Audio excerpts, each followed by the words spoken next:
Hey guys, this is Tom from Wine Valley Woodworks. Today I'm going to show you how I built this beautiful walnut end grain cutting board.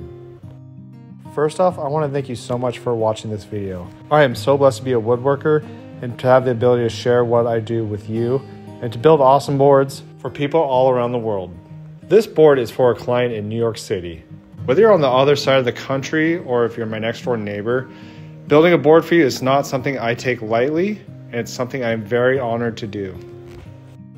After ripping and cutting those planks, I glue these up together in a unique pattern. I alternate planks that have a lot of sapwood and heartwood just to make very, very delicate, unique patterns for all my boards.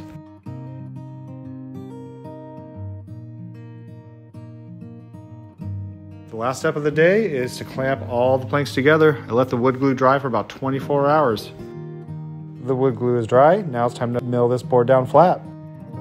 This is the Crafted Elements router sled. It is the best tool in my shop. It does such a good job flattening all my boards in such a short amount of time. If you're a woodworker and you're in the market for a router sled, I'll have a link in the description of this video to Crafted Elements and you'll get 10% off of this router sled or any item you buy from their website.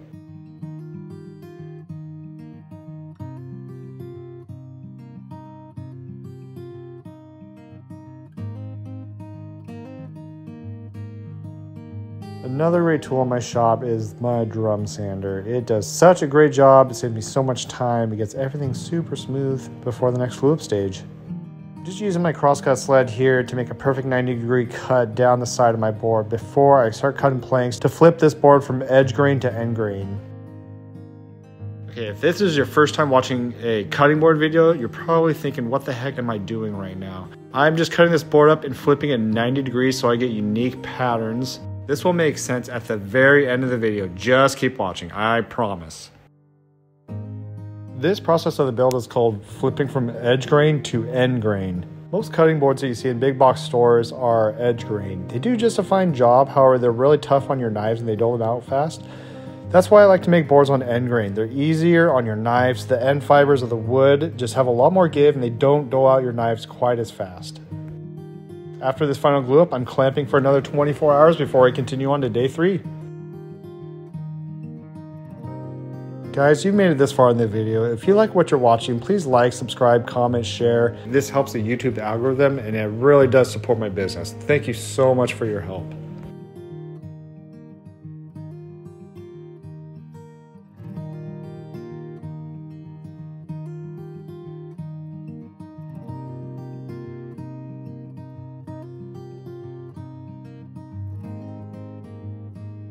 The board is completely flat all around. It's looking really good. Now it's time to just trim up all the fat before we get into the fine details.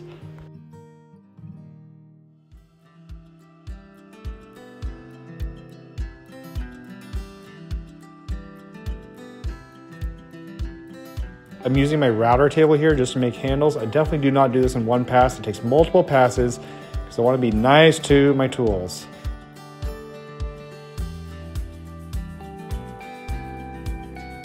I'm using a chamfer bit on the router table here just to clean up the edges before I get to sanding.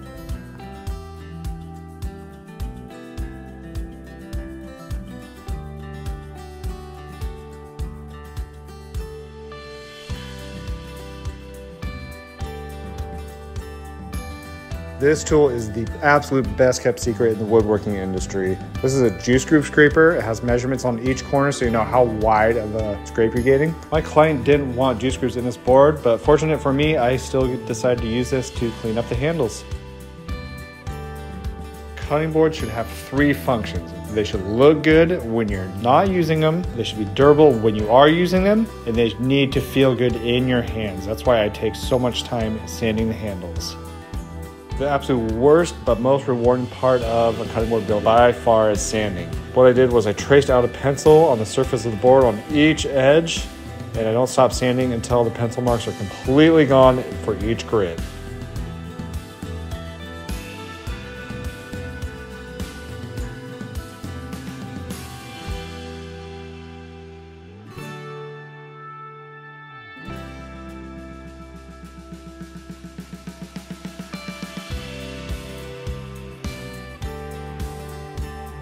Another great kept secret in the woodworking industry are these foam pads for orbital sanders. This makes sanding so much easier on the edges of these cutting boards.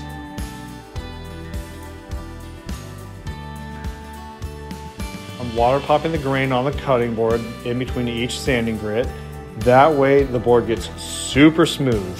This is also a really fun part of the board build, as it gives you a preview of what the board is going to look like after you add mineral oil to it.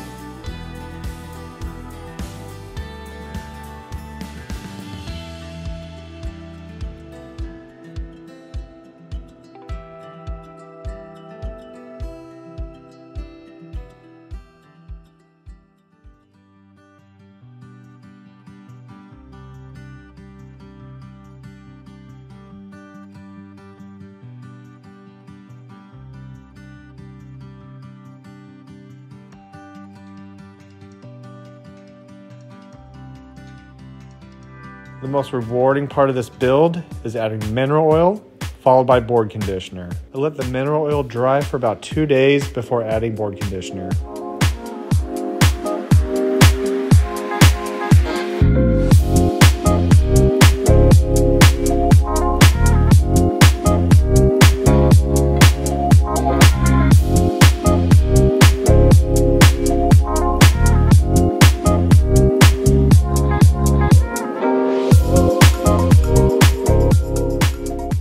If you want a cutting board like this, go to my website. Link is in the description below. I'd be happy and inspired to build your cutting board. Make sure you like and subscribe.